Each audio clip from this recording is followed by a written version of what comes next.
छोटी झोपड़ी थी जो पत्तों और टहनियों से बनी थी। वही रहती थी लाली बकरी। उसके पास ज्यादा कुछ नहीं था, न मोटा अनाज न सुखद आश्रय, बस मेहनत और उम्मीद उसका सहारा थे।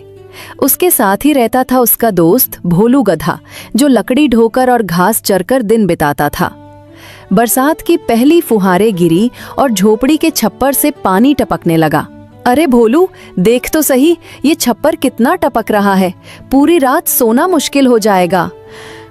काश हमारे पास कोई मजबूत घर होता तो ये बरसात हमें डराती नहीं। हाँ लाली, तू सही कह रही है।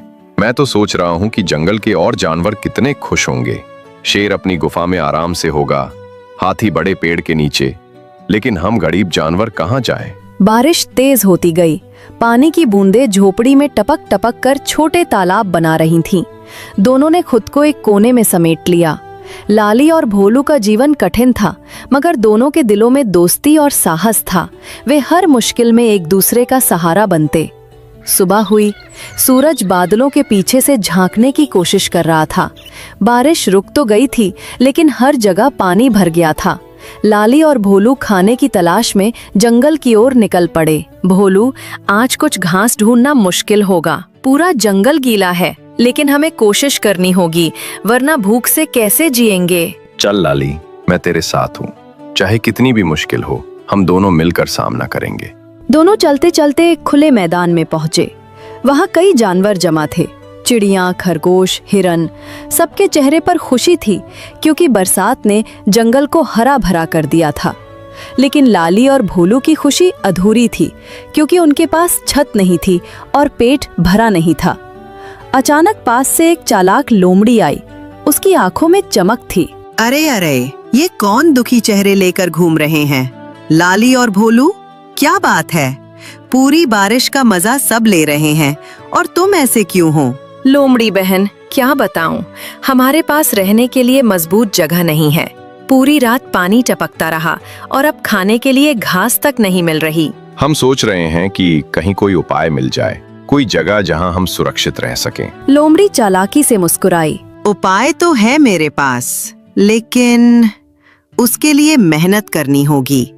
जंगल के बीच में एक बड़ा पेड़ है, उसके नीचे गुफा नुमा जगह है।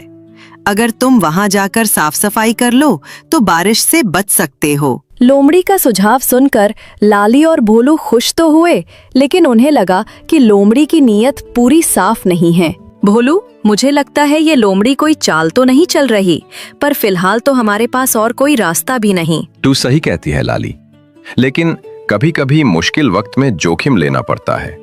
चल देखते हैं उस पेड़ को। दोनों उस विशाल पेड़ की ओर बढ़े। वहां सचमुच नीचे गुफा जैसी जगह थी, लेकिन गुफा के भीतर पहले से ही कुछ जंगली कुत्ते रहते थे। कौन है वहां? किसकी हिम्मत हुई हमारी गुफा में आने की? भाई कुत्तों, हम तो बस बारिश से बचने की जगह ढूंढ रहे थे। हमें थोड़ी जगह दे दो, हम तुम्हारा कोई नुकसान नहीं करेंगे। हाँ, हमें तो बस एक कोना चाहिए। कुत्ते भौंकते हुए बोले। ये जगह हमारी है, यहाँ कोई और नहीं रह सकता। निकल जाओ, वरना अच्छा नहीं होगा। लाली और भोलू मायूस होकर लौट गए। अब उनके पास न तो घर था न खाना, लेकिन दोनों ने हिम्मत नहीं हारी। शाम ढल रही थी। आसमान में फिर से बादल उमड़ने लगे। दोनों थके हारे एक नदी किनारे बैठ गए। अचानक वहां से एक बुजुर्ग कछुआ गुजरा। बेटा, क्यों इतने उदास हो? क्या परेशानी है? कछुआ दादा, हम गरीब हैं। बारिश में हमारी झोपड़ी टूट रही है।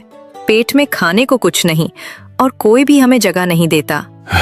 हम सोच रहे हैं कि आखिर हम कहाँ जाएं? कछुआ दादा ने थोड़ी देर सोचा और फिर बोले। देखो बच्चों, जंगल में जीना आसान नहीं है, लेकिन अगर तुम दोनों मेहनत करो तो खुद अपनी जगह बना सकते हो। नदी किनारे सूखी लकड़ियां और पत्थर पड़े हैं, इन्हें मिलाकर तुम अपनी झोपड़ी मजबूत बना सकते हो। कछुआ दादा की बातें लाली और भोलू के दिल में उतर गईं। उन्होंने ठान लिया कि चाहे कितनी भी मुश्किल हो, वे खुद मेहनत करके अपनी झोपड़ी बनाएंगे। रात होते होते बारिश फिर शुरू हो गई। दोनों ने भीगते भीगते लकड़ियां इकट्ठा की, पत्थर लाए और पत्ते जमा किए। भोलू, बारिश में काम करना बहुत मुश्किल है, लेकिन अगर हम ये नहीं करेंगे तो पूरी जिंदगी दूसरों पर निर्भर रहना पड़ेगा। तू बिल्कुल सही कह रही है। चल मेहनत जारी रखते हैं, हमारा भी एक दिन आएगा। धीरे धीरे दोनों ने मिलकर एक मजबूत झोपड़ी का ढांचा खड़ा कर लिया। हालांकि अभी अधूरा था, मगर अब उनके पास उम्मीद थी। लाली और भोलू ने सीखा कि कठिनाई चाहे कितनी भी बड़ी क्यों ना हो, हिम्मत और मेहनत से उसका सामना किया जा सकता है। लेकिन उनकी असली परीक्षा अभी बाकी थी, क्योंकि जंगल में हर दिन नई चुनौती उनका इंतजार कर रही थी। जंगल की रात गहरी हो चुकी थी। लाली बकरी और भोलू गधे ने अपनी नई झोपड़ी का ढांचा तो बना लिया था, लेकिन अब असली चुनौती थी उसे पूरा करना और उसमें सुरक्षित रहना। जंगल में हर रात नए खतरे मंडराते थे और बारिश अब और भी तेज होने लगी थी। बारिश रुकने का नाम ही नहीं ले रही थी। झोपड़ी अधूरी थी, छत से पानी रिसने लगा था। लाली और भोलू दोनों थर-थर कांप रहे थे। भोलू, लगता है ये छत अभी हमारे लिए काफी नहीं है। मैं तो डर रही हूँ कि अगर ये पूरी तरह टूट गई तो हम कहाँ जाएंगे। लाली, डर मत। हाँ, ये अधूरी है, लेकिन हमने मेहनत करके बनाया है। हमें इसे और मजबूत करना होगा। और हाँ, सबसे जरूरी है खाने का इंतजाम करना। पूरे दिन से भूख लगी है। दोनों भूखे थे। पेट की आग बरसात की ठंड से भी ज्यादा सताने लगी थी। बरसात के बीच में जब दोनों कुछ सोच ही रहे थे, तभी झाड़ियों से आवाज आई। पत्तियां खड़खड़ाईं और अंधेरे से एक लंबा चौड़ा भेड़िया बाहर निकला। तो यहाँ कौन कौन छिपा है? अरे, लाली बकरी और भोलू गधा, क्या हाल है तुम्हारा? भेड़िया भाई, हमें माफ कर दो। हम तो बस बरसात से बचने के लिए यहाँ आए हैं। हम गरीब हैं, हमारे पास तुम्हें देने को कुछ नहीं है। कृपया हमें छोड़ दो। भेड़िया दांत दिखाकर हंसा। छोड़ दूं? मैं तो सोच रहा हूं कि आज की बरसात में मजेदार दावत हो जाएगी। लेकिन रुको, अभी मुझे कुछ और सूझ रहा है। भेड़िए ने गहरी सांस ली और चालाकी से बोला, सुनो, मैं तुम्हें अभी नहीं खाऊंगा, लेकिन तुम्हें मेरे लिए काम करना होगा। जंगल के बीच में जो फलदार पेड़ है, वहां से मेरे लिए मीठे फल लाकर दोगे। अगर मना किया तो समझ लो आज की रात तुम्हारी आखिरी रात होगी। भोलू, ये तो बड़ी मुसीबत आ गई। लेकिन अगर हमने इसके लिए काम नहीं किया तो ये हमें खा जाएगा। हाँ लाली, हमें जान बचाने के लिए इसकी बात माननी होगी।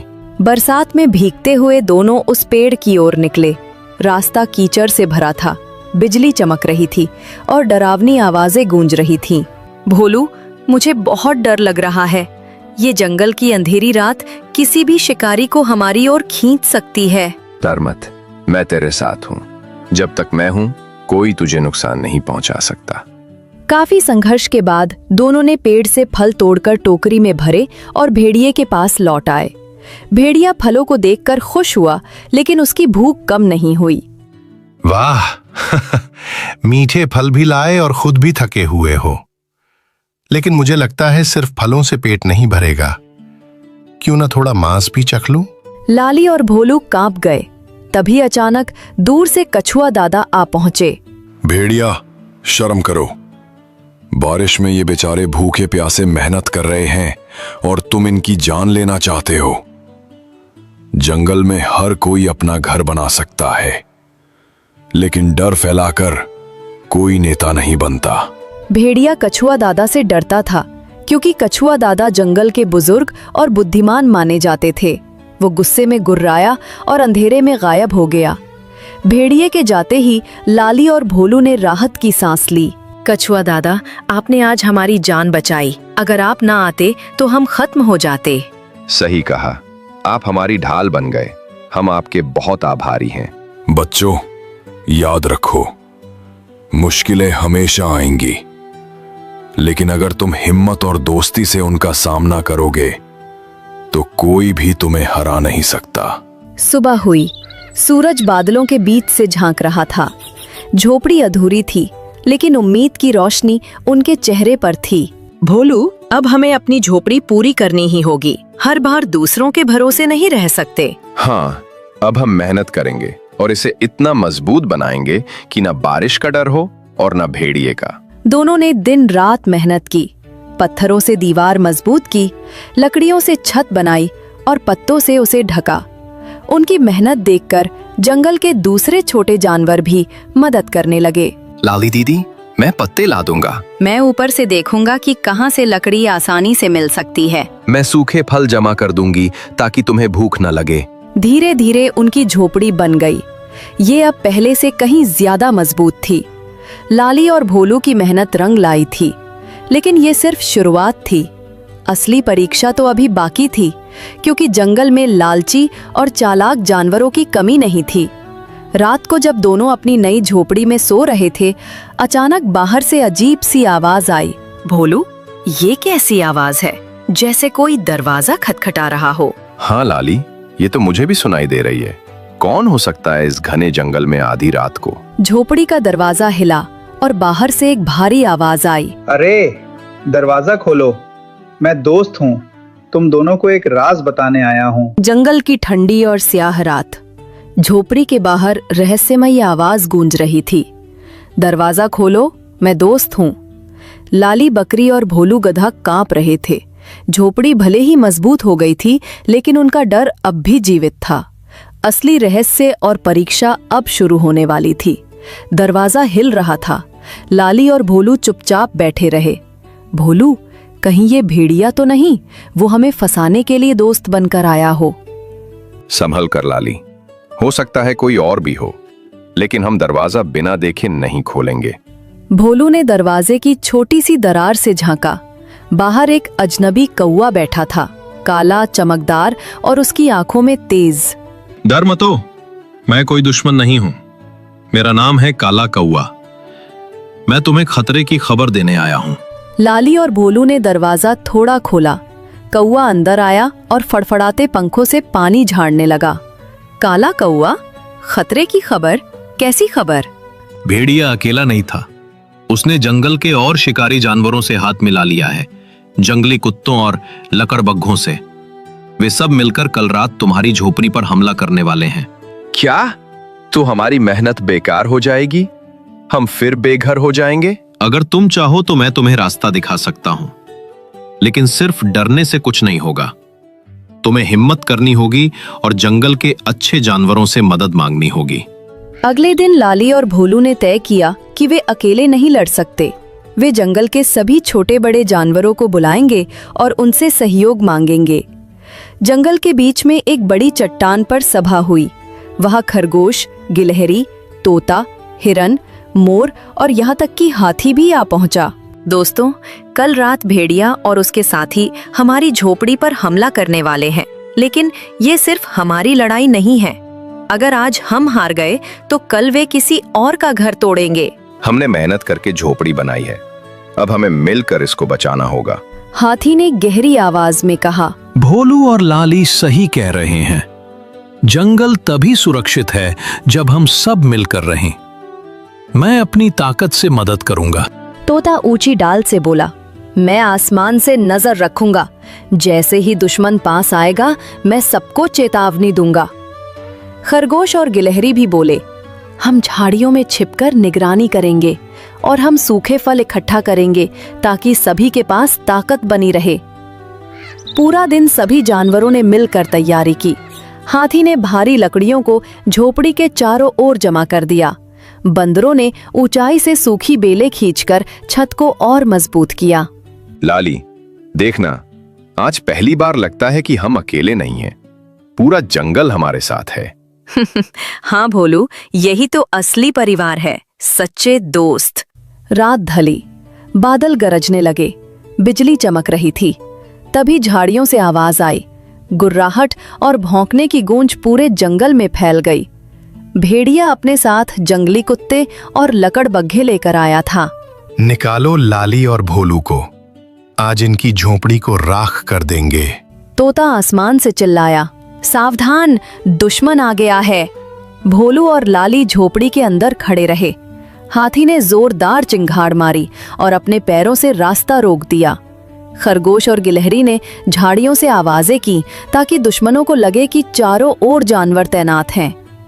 भेड़िया झपटा, लेकिन हाथी ने सूंड से उसे दूर फेंक दिया। जंगली कुत्ते झोपड़ी की दीवार तोड़ने लगे।